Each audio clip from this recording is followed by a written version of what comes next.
back to Steam Powered Fridays at Baltimore County Public Library. I'm Kirsten. I'm a librarian on the Bookmobile, and today we are talking about the Northern Lights. If you know what the Northern Lights are, awesome. If you don't, we'll talk about what science says they are, and then we're also going to talk about what other people have said they are throughout history. This kind of ties in with what we will be doing mid to end summer for our summer reading program this year. The theme is Imagine Your Story.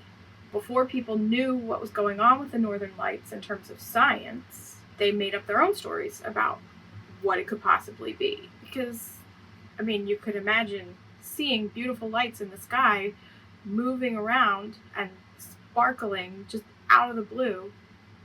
You might think, I need to figure out what this is. So, what are the Northern Lights? As you can see in this picture here, they're swirling lights in the sky in certain parts of the world, mainly at the North Pole and the South Pole. You can see them in Canada, Sweden, Finland, Iceland, Greenland, even parts of Asia. You can see them. They appear at certain times of the year more than others, and they move around, and they're all different colors. Scientists tell us this. The sun. It's really big and really hot, right? It's so hot that sometimes it boils over, like water out of a pot.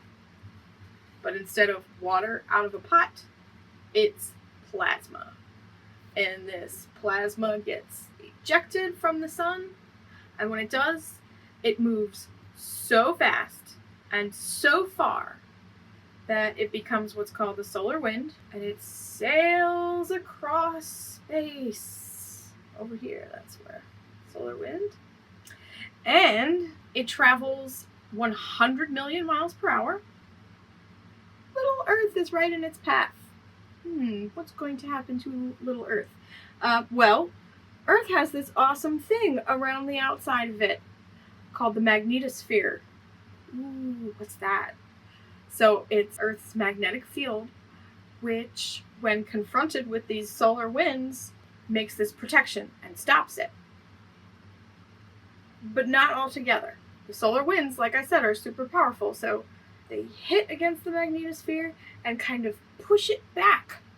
Then it'll kind of snap back a bit, and a little tiny bit of the solar winds make their way into the magnetosphere, and that is when the magic happens. They're no longer too hot or too fast, but they still interact with the Earth in a cool way.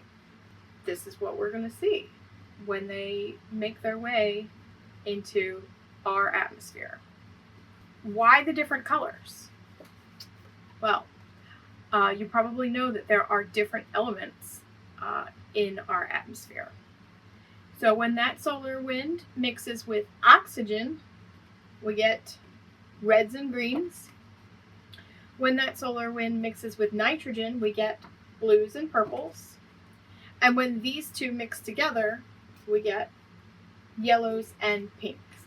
There are some other things that are important in determining what's up with the Northern Lights. The time of the year, the weather, and the altitude. So how high up in the sky they are forming. Those are all factors that go into what's going on with the Northern Lights at any given moment. So for a long time throughout history, the Northern Lights were a mystery, like a puzzle. And nobody knew what they were. And how do we solve a mystery? We've got to look for clues, right? Like, a puzzle piece. Look for colors and shapes. And then once we put those clues together, we can see the full picture of what our puzzle is. So before scientists put that puzzle together, here's what some people thought was going on with the Northern Lights. Bifrost.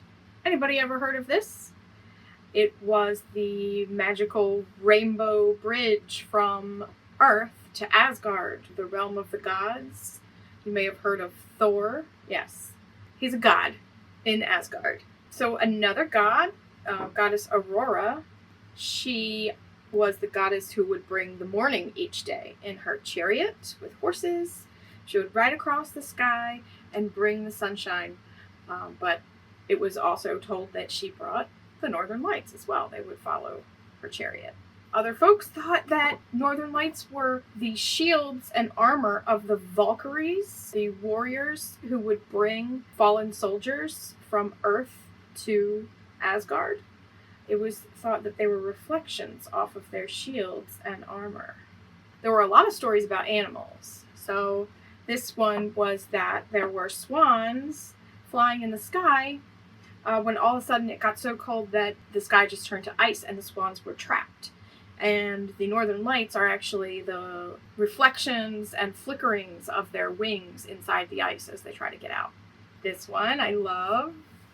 This is the firefox.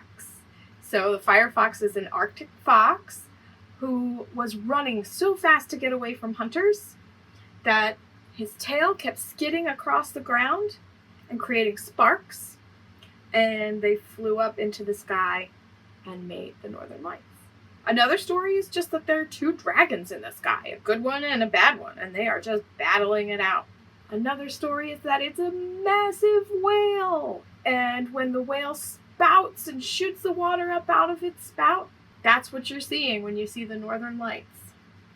And one story just is that it's a big fire that the gods lit in the sky so that fishermen could fish all night to get enough food for their village. Because the northern lights were such a mystery to so many people, there were all kinds of stories written about them. That makes me wonder if you could think of a mystery in your life. And can you think of a story to solve that mystery? I have a cool craft that I'd like to show you. You can bring outside with you this summer, especially at night, if you're having a party or a barbecue or something like that. Kind of looks like the northern lights when you wave it around in the sky. We're going to make ribbon wands, and they're going to be glow in the dark. What you need for this project is, this is a meat skewer, like for shish kebab or whatever, but you could use any kind of stick that is kind of this long, maybe even longer. Careful, this one has a point at the end, so you might want to cut that off. Scissors, glow-in-the-dark paint, glitter glue if you like, this is optional. But then you're going to need ribbon. And you can use whatever color ribbon you like, but I found that white or light colored ribbon is actually the best because the glow-in-the-dark paint just shows up so much better with that. So that's my suggestion. All right, so you want to decide how many ribbons you want on your ribbon wand. I'm going to say 4. I'm going to cut a nice piece. Doesn't all have to be the same length.